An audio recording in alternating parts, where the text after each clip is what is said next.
రుణమాఫీపై వ్యవసాయ శాఖ మంత్రి చేసిన ప్రకటన పట్ల అసహనం వ్యక్తం చేసిన బీఆర్ఎస్ ఎమ్మెల్యేలు అసెంబ్లీ నుంచి వాకౌట్ చేశారు. తెలంగాణలో శాసనసభ సమావేశాలు హాట్ గా కొనసాగుతున్నాయి. సభలో అధికార ప్రతిపక్షాల నడుమ మాటల యుద్ధం నడుస్తోంది. బడ్జెట్ పద్దులపై చర్చ సందర్భంగా ఒకరికి మరొకరు తీవ్ర స్థాయిలో విమర్శలు చేసుకుంటున్నారు. ఈ నేపథ్యంలోనే అసెంబ్లీలో వ్యవసాయ శాఖ మంత్రి ప్రసంగిస్తూ ఉండగా విపక్ష బీఆర్ఎస్ నేతలు మధ్యలోనే వాకౌట్ చేశారు. మాట్లాడిన వీడియో కూడా నేను మీకు ఈ సందర్భంగా చూపించుకోవచ్చు.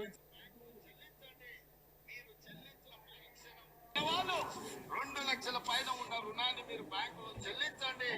మీరు చెల్లించిన మరుక్షణం ఆ 2 లక్షల రూపాయలను కూడా మీ ఖాతాలో వేసే బాధ్యత మా ప్రభుత్వం తీసుకుంటారని చెప్పి నేను రైతాంగానికి తెలియజేస్తున్నాను. ఏమన్నారు రేవంత్ రెడ్డి గారు?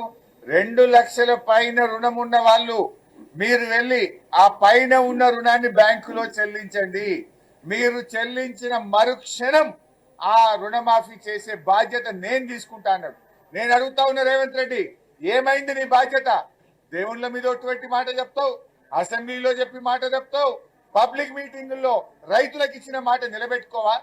రేవంత్ రెడ్డి గారు, మీరు పాలమూరు బిడ్డ అంటారు. పాలమూరు బిడ్డవైతే, నీకు పౌరుషం ఉంటే, నిజాయితీ ఉంటే, మాట మీద నిలబడే వ్యక్తివైతే నువ్వు వెంటనే నీ మంత్రి గారి అసెంబ్లీలో రుణమాఫీ అయిపోయింది అన్నాడు. దాన్ని ఖండించు.